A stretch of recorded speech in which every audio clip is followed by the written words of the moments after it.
What's up, everybody? Welcome to another episode of the College GameTime Podcast. I'm your host, Trey Smith. We've got a loaded schedule today. You probably saw the thumbnail and wonder what in the world is going on if you're watching on YouTube or if you saw the title on one of the streaming platforms. But I do want to get into this JMU versus the NCAA situation. I think it could have some impacts on the New Year's Six race, particularly for the American Conference and the Mountain West Conference. I'll explain what's going on there. Some news broke yesterday in regards to that. If you don't already know, JMU is ineligible for a bowl game and even to play in their own conference championship game because of a 2-year transitional window, but going from FCS to FBS. I'll get into that in just a second. I also have what I call mailbag question. It came from one of the comments yesterday from a Temple fan. I thought that was a good question that they asked as a response to yesterday's episode. So I'm going to do my best to give my answer to that and then throw it out to some of y'all, especially some of you, longtime Big East fans turned American Athletic fans, because your team was a part of that transition. Be curious to know your thoughts on this as well. But I also want to say before I get into it all, just a reminder, next Monday, so several days from now, I will be at the American Conference Basketball Media Days. Go look at who's going to be there. Go look at, as far as which players, obviously all the teams and coaches are going to be there. If you have certain questions and things of that nature, let me know. And of course, I'll do my best to get those answers. I'm also trying to get a sit down or some one-on-one time with Commissioner Oresco. I've got some questions for him as well that I'd love to hear from him directly, just particularly in regards to a lot of things we've been talking about on this show. So that is coming up. I'm going to be doing some traveling next week. Got a surprise for the listener base. And we'll be doing some on-location stuff next week as well. And then I might conclude the week next Friday with a live stream watch party for the Memphis Tulane. That game is huge for the conference. And yeah, so with all that being said, if you're watching on YouTube, you know what to do. Like, subscribe, watch it to the end, leave a comment, share it with a friend. If you're listening on one of the streaming platforms, please leave a 5-star rating, write a positive review. I'd greatly appreciate all of that stuff. And let's get into this. I want to start with the mailbag. I'm going to put it up on the screen here. Jack Orlando, shout out Jack. Thank you for this question. And I'm going to try and do a better job of doing more of this as far as when you leave questions that I think would be good discussion points, actually bringing them on to the next episode instead of just responding in the comments. So it says, regarding keeping teams happy, I'm curious what your thoughts are on if all parties would benefit by Temple taking a reduced share and becoming football only. Seems like only Memphis and Wichita State would be harmed by this since it would reduce everyone's travel. I'm a basketball-first Temple fan for what it's worth. When the AAC added 6 Southern teams and continued the Fort Worth tourney, talking about the basketball tournament, tourney location, it became clear how much Oresco values Temple. Very fair question. Thank you, Jack. And just in case you didn't see yesterday's episode, I did talk about some of the hurdles, but with the Army, with the adding Army to the American Conference. Obviously, as we've discussed prior to now, the details surrounding the Army-Navy game, Army's current contract with CBS Sports Network, and then they have about $35 million worth of scheduled games over the next however many years. And so working through some of those kinks, and I was just talking about, okay, if you're an existing member, how much of the pot do you want the conference dipping into as far as the exit fee money from teams that have already left? And then whatever you're about to get from SMU, how much of that do you want to dip into to assist Army transition when that could be going to you? And so that was kind of, I think, what sparked this particular question. But here's my answer. It says, where is it? Would all parties benefit? I don't know that Temple benefits from this. Unless this is assuming that Temple is going to try and go the UConn path and get in the Big East basketball conference. and then keep football in the American.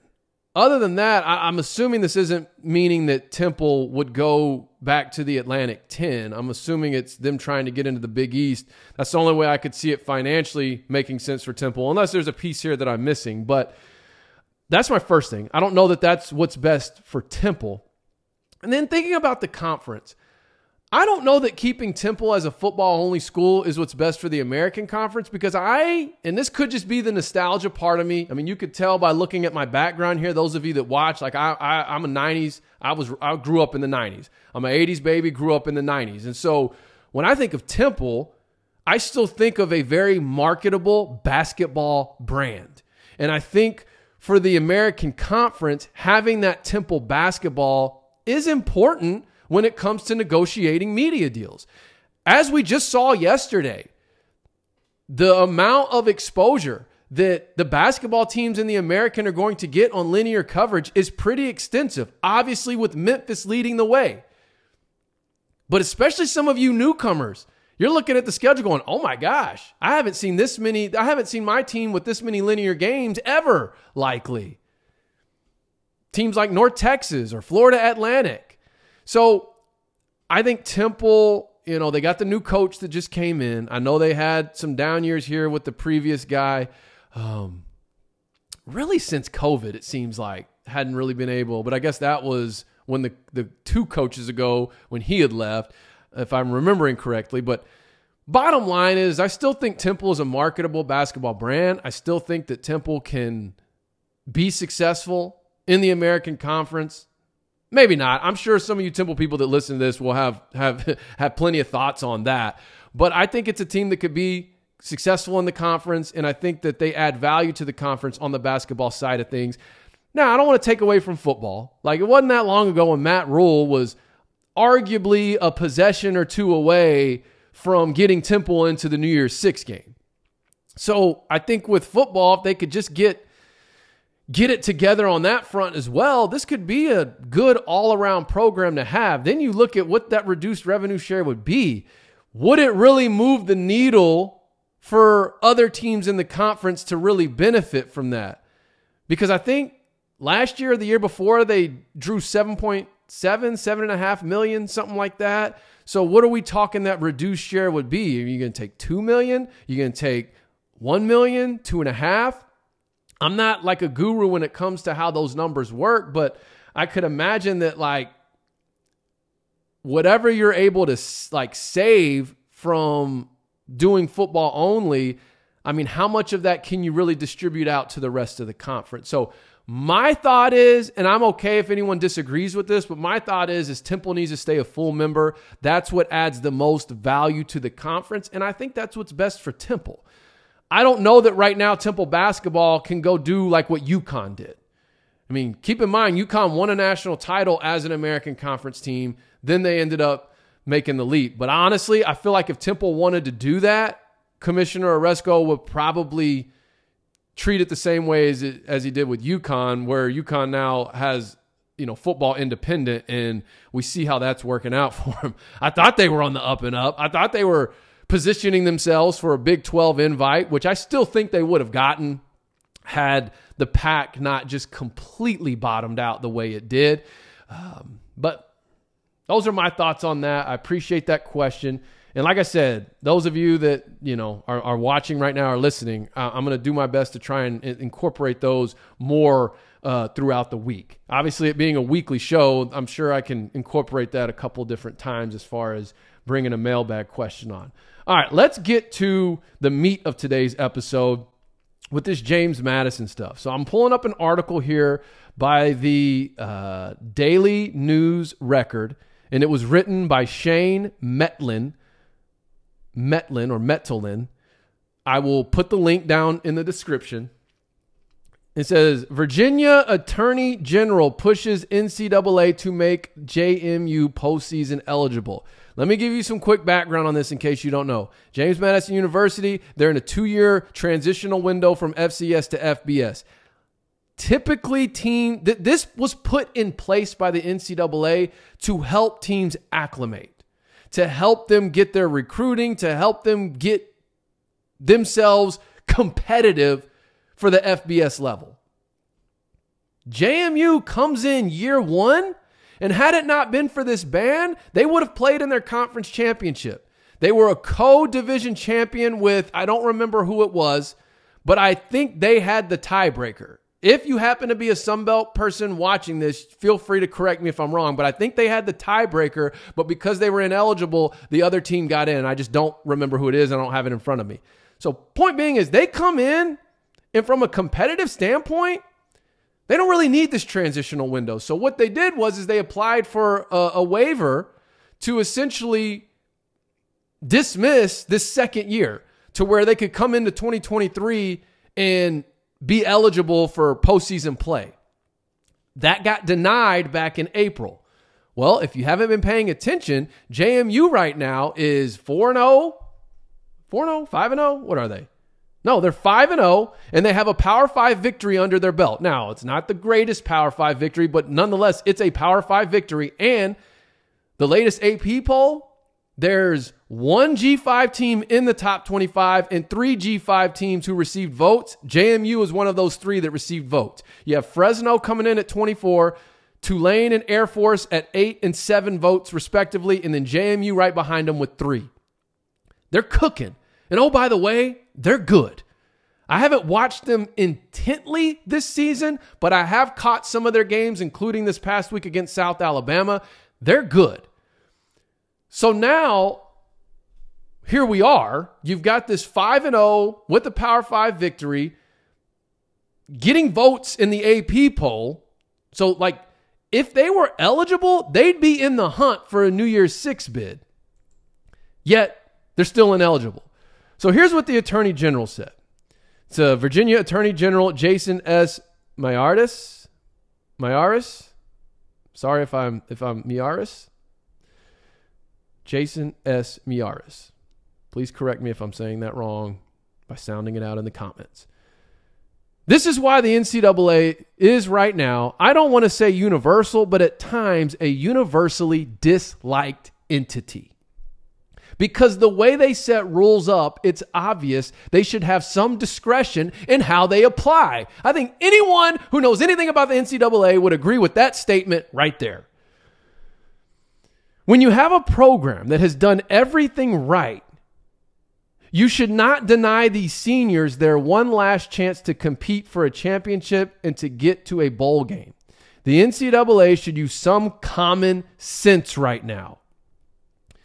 Miyares sent a letter to NCAA President Charlie Baker this week, once again asking the college sports governing body to reconsider JMU's case. A request for comment from Baker and the NCAA wasn't immediately granted, and James Madison Athletic Director Jeff Bourne took a diplomatic approach in responding to Miyares' attempt to score his alma mater a reversal. And he said, I'm not going to read the whole quote, but basically he said, from the beginning of our transition, as we announced on November 21, we fully understood the rules of the NCAA transition process. That said, there is extensive evidence that JMU has transitioned unlike most institutions. That's a fact. Both in our competitive results in football over the last year and a half, and perhaps more importantly, in the operating infrastructure of our department and how we support our student athletes. And there's a lot more there. Like I said, if you want to read the whole thing, I'll put the article, the link to the article below. That's a fair statement by that AD, and it's true.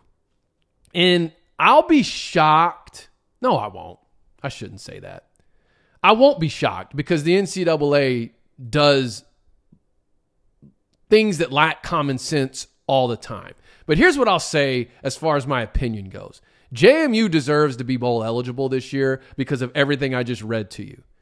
The reasoning for the transitional period was meant to help programs, not punish them. So now you have a program that does not need the full window. So why are we punishing them when they've clearly shown they really didn't even need that 1 year? But if you're going to make them have a transitional window, it only needs to be 1 year. This is a team right now that's scratching at the heels of the American Conference and the Mountain West Conference for a New Year's Six bid. Think about it. Memphis and Tulane have a big showdown next Friday. That game right there, the winner of that game is, in my opinion, the American Conference's only hope at getting the New Year's Six bid. Fresno right now they control their own destiny, but they've got games at Wyoming. They've got to play this UNLV team that looks pretty dang good in Barry Odom's first year. They've got Boise. And then I know San Diego State hasn't been playing well, but that's their rivalry game that they play at SDSU at the end of the season. Point being is there's some potential losses there. Air Force, same thing. They've got to play Army and Navy. Okay? I don't care how good or bad Army and Navy are in any given year. Those are going to be competitive games. Plus, I think are they at Boise this year? I don't know. I'm thinking about tomorrow maybe doing a more deep dive into the pathways to a New Year's Six bid for each of the G5 conferences, but that's to be continued. Let me digress. The point I'm making here is that if Tulane drops that game to Memphis, and then Memphis happens to drop another game throughout the season, which I think both of those could be likely outcomes. I'm not saying they will happen, but if Memphis were to beat Tulane in Memphis next Friday, I don't think it's crazy to think they drop a game later in the season, even if it's in the conference championship. I don't think it's crazy to think that Fresno could drop one, maybe two of their games down the stretch. Same for Air Force. The next team in line would be JMU. Now, they don't have it easy either. They've got, particularly they got a game at Marshall coming up where if Marshall beats, I think they're at NC State this weekend, I wouldn't be shocked to see them getting votes. So I'm following this story as someone, covering the American Conference because as the coach said here at the end, this was the last thing I was going to read from the article. It's Kurt Signetti. He says, I really believe that at the end of the day, common sense prevails. This is the head coach of JMU. We have a number of very difficult challenges coming up down the road. I think 6, 7, 8 weeks from now, when we have a clear picture of who has done what, common sense will prevail. You can read into that what you want. We want to be successful every Saturday, week in and week out. We've been able to accomplish those goals, and if we are fortunate enough to keep accomplishing those goals, what do you think is going to happen? And I think what he's saying is exactly I just laid out all those scenarios. In other words, if we get 6, 7, 8 weeks down the line, JMU is sitting here undefeated in the top 25. And because of maybe how some of these other things have played out, they're the top ranked G5 team. Whether that means that Fresno has lost, Air Force has lost, Tulane and Memphis have lost. And now here they are. Are we really going to keep them out of the New Year's Six? That's what he's saying. Now, if you know anything about the NCAA, I wouldn't put it past the NCAA to still leave them out and keep them ineligible. Even though they clearly don't need, the assistance of a transitional window. Clearly. So I want to know your thoughts on this, whether you're an American Conference fan, a Mountain West fan, or maybe you're a JMU or a Sunbelt fan, because I know we have some fans of that conference that tune in every now and then. And so I'm just curious, what are your thoughts? Do you see a scenario where JMU can get their ineligibility waived by the NCAA? Would it require them being the highest ranked G5 in a few weeks? And in order for that to happen, that means Fresno's got to lose, Air Force has to lose, Memphis and Tulane have to lose. I keep throwing Memphis in there because I feel like if Memphis beats Tulane, they're going to be getting some votes on the AP Top 25. I would think. Maybe not. I don't know. I don't really understand. Now, I get it. The AP Top 25 isn't the end-all, be-all, right? It's ultimately the CFP rankings. So maybe when they release those for the first time or the second time or the third time, whenever it is, if JMU's up there and they're knocking at the door, maybe we start to see some movement on this, but maybe not. I don't have faith in the NCAA to make the common sense decision. But obviously the head coach of JMU does. And look, he's advocating for his program. The AD's advocating for his program. But, you've got the Attorney General pushing for this. If anything we've seen, particularly in realignment, even though this doesn't directly impact, this isn't going through the NCAA, it's going through conferences and institutions, but the ACC did not want Stanford and Cal initially, or SMU.